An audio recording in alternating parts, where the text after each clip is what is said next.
अस्सलाम वालेकुम व्यूअर्स, मैं हूं समीना पाशा। उम्मीद है आप लोग खैरियत से होंगे। व्यूअर्स, बहुत सी अहम अपडेट्स भी हैं, लेकिन इसके साथ साथ कुछ मेरा एक ख़ास नुक्ता नज़र है, एक एनालिसिस है जो मैं आपके साथ शेयर करना चाहती हूँ। और ये थोड़ा ख़तरनाक भी है, आपको गौर से इसको सुनना और समझना होगा और अपनी राय का इजहार भी कीजिएगा कि आप इस राय से इत्तेफाक करते हैं या नहीं। पहले तो कुछ अपडेट्स मैं आपके साथ शेयर कर दूं। जैसा कि आप लोगों को मैंने पिछले व्लॉग में भी बताया था, शेर अफजल मरवत साहब को गिरफ्तार कर लिया गया था और अब उन्हें कोट लखपत जेल मुंतकिल कर दिया गया है। और उनकी गिरफ्तारी के हवाले से अहम मेरा एनालिसिस है जो मैं आपके साथ इस व्लॉग में शेयर करूंगी। फिर अहम खबर है साइफर केस के हवाले से, वो भी आपके साथ शेयर करेंगे। इलेक्शन कमीशन की 2 नंबरी पकड़ी गई, वो भी बात करेंगे। निगरान वजीर आजम की कुछ तो पहले हम समझते थे कि शायद ला इल्मी है, या लगता था कि शायद बस शौक में कुछ कह देते हैं, इस तरह की बात है। लेकिन क्या वो डेलिब्रेटली कुछ ऐसी बातें कर रहे हैं जो कि पाकिस्तान की रियासत कहीं ना कहीं कहलवाना चाहती है? इसके ऊपर मैं बात करूंगी। बड़ा ही कंट्रोवर्शियल उनका स्टेटमेंट जो है वो सामने आया है इसराइल के हवाले से, तो वो भी बात करेंगे। फिर शौकत अजीज सिद्दीकी साहब का जो केस है वो भी इस वक्त चल पड़ा है सुप्रीम कोर्ट ऑफ पाकिस्तान में, इसके बारे में भी आपको मैं बताऊंगी आज की कार्रवाई। और फिर इमरान खान साहब की जो एक समाअत है दरख्वास्त ज़मानत की, उसके ऊपर एक बेंच तब्दील हो गया सुप्रीम कोर्ट का। 22 दिसंबर को कौन सा बेंच समाअत करेगा वो भी आपके साथ मैं डिस्कस करूंगी। तो बहुत सारा कुछ है जी आपसे डिस्कस करने के लिए। आपसे रिक्वेस्ट है कि चैनल को सब्सक्राइब कर लें अगर अभी तक सब्सक्राइब नहीं किया।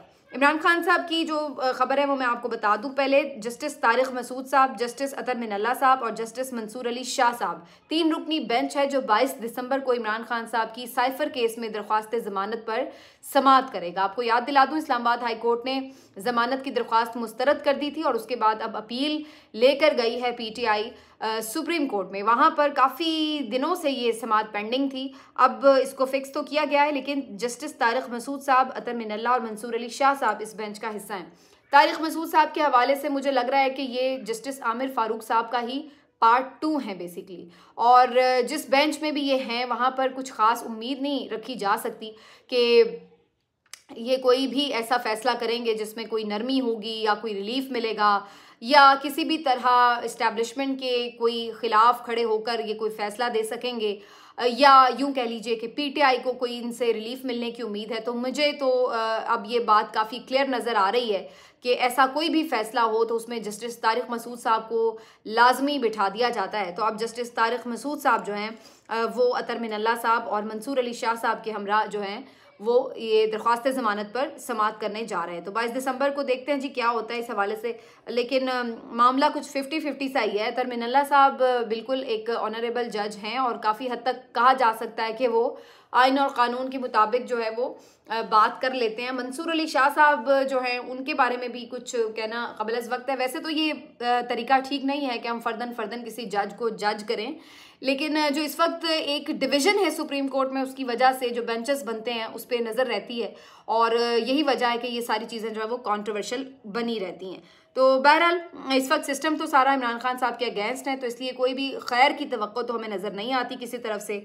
अब आ जाते हैं इस बात के ऊपर कि जो शौकत अजीज सिद्दीकी साहब का केस है सुप्रीम कोर्ट में फिक्स हुआ, उसकी भी समाअत हुई। जस्टिस काजी फायज ईसा साहब खुद इस बेंच को लीड कर रहे हैं और ये बेसिकली जस्टिस शौकत अजीज सिद्दीकी साहब इस्लामाबाद हाई कोर्ट के जज थे और इनको रिमूव कर दिया गया था इनकी कंट्रोवर्शियल तकरीर के ऊपर।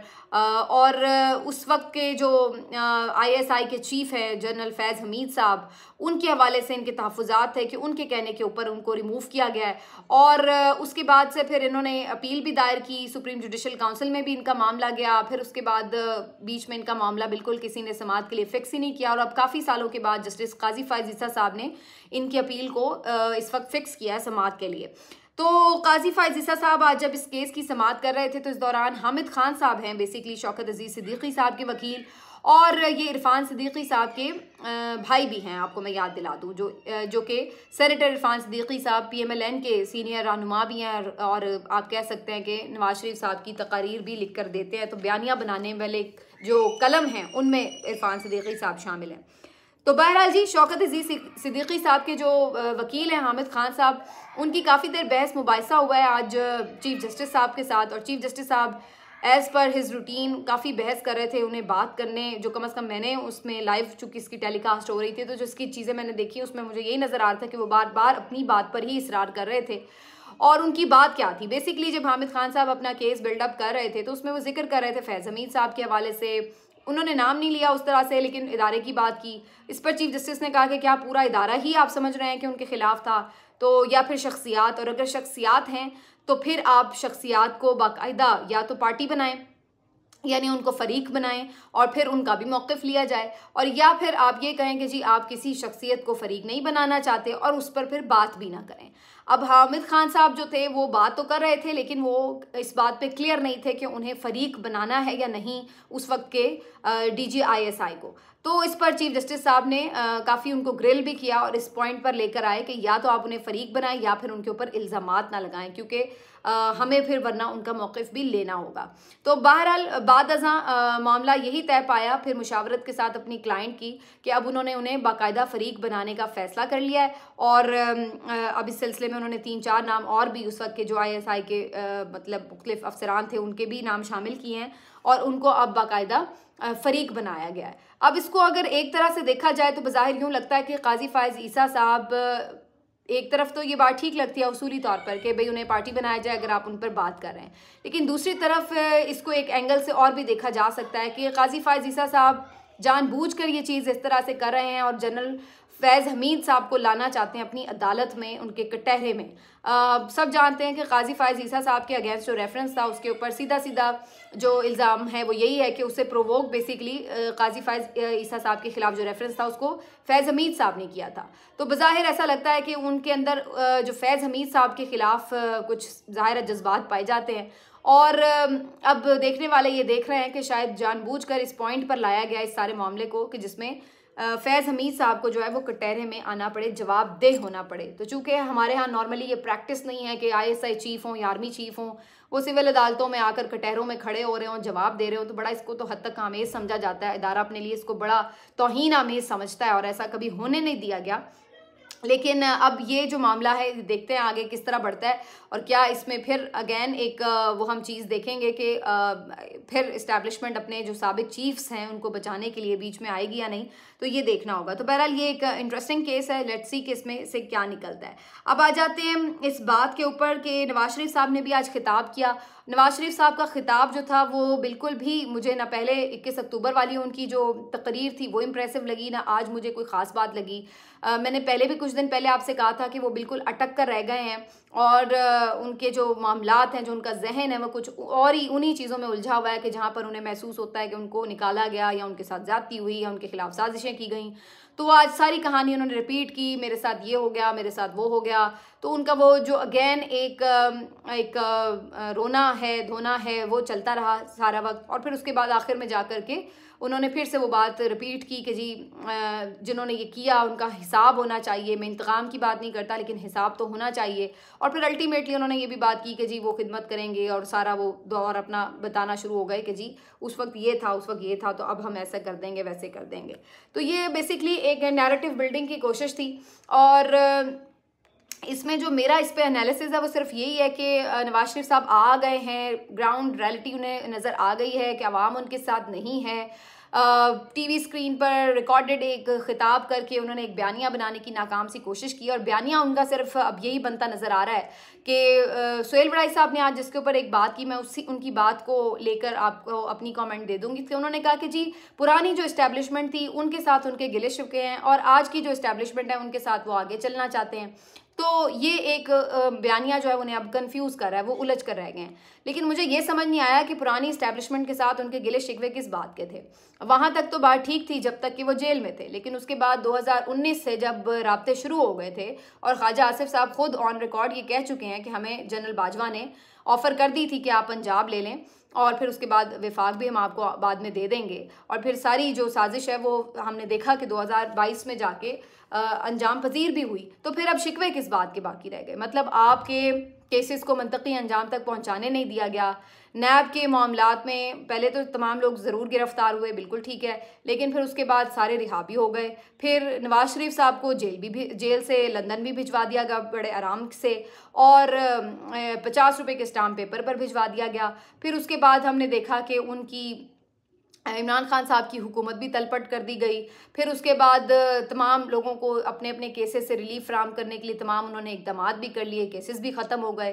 फिर उसके बाद नवाज शरीफ साहब वापस भी आ गए, फिर वापस आकर उनके भी केसेस ख़त्म हो गए, सज़ाएँ भी माफ़ हो गई, सब कुछ ख़त्म हो गया, ठीक। उसके बाद फिर भी मज़ीद उनको फैसिलिटेट किया गया है, और इमरान खान साहब, उनके जो मुखालिफ हैं सियासी, उनको पूरी तरह से दीवार से लगा दिया गया, बल्कि दीवार में चुन दिया गया है। तो ये सब कुछ करके भी अभी भी ये सब कुछ किया है पुरानी इस्टेब्लिशमेंट में मियाँ साहब के लिए, और मियाँ साहब अभी भी कह रहे हैं कि जनाब पुरानी इस्टेब्लिशमेंट जो है वो अच्छी नहीं थी।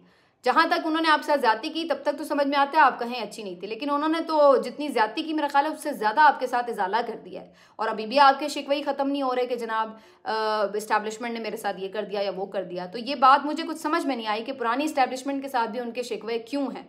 चले आज के साथ तो नहीं है, लेकिन पुरानी के साथ भी क्यों है। उन्होंने तो अच्छा खासा इजाला कर दिया, अपने सर इतनी उन्होंने आप कह लीजिए कि इतना वज़न उठा लिया है जो कि कितना मेरा ख्याल है 75 सालों में इदारे के ऊपर नहीं था। 71 के बाद शायद इस वक्त बाजवा साहब के दौर के आखिर में जाके ये सूरत हाल बनी कि इतना अनपॉपुलर हो गया था अदारा। इससे पहले तो वरना इस तरह की सिचुएशन नहीं थी। तो इतना कुछ उन्होंने अपने सर में खाक डाल ली आपकी वजह से, और आप अभी भी उनके खिलाफ जो हैं वो एहतसाब और हिसाब की बातें कर रहे हैं। तो ये बयानिया भी कोई मुझे तोड़ चढ़ता हुआ नज़र नहीं आता।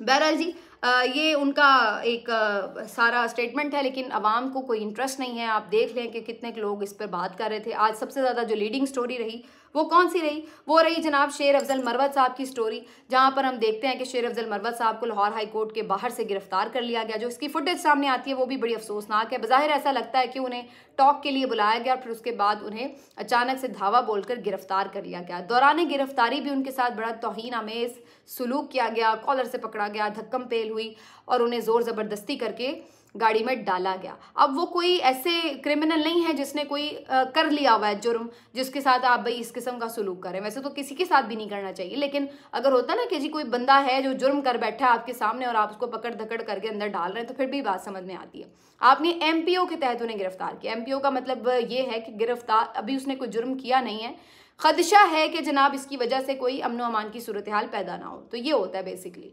तो एक खदशे के पेश नज़र आप इतनी बदतमीज़ी और तौहीन आमेज तरीके से एक सीनियर वकील रहनुमा को गिरफ्तार कर रहे हैं, और वो भी लाहौर हाई कोर्ट के बाहर से।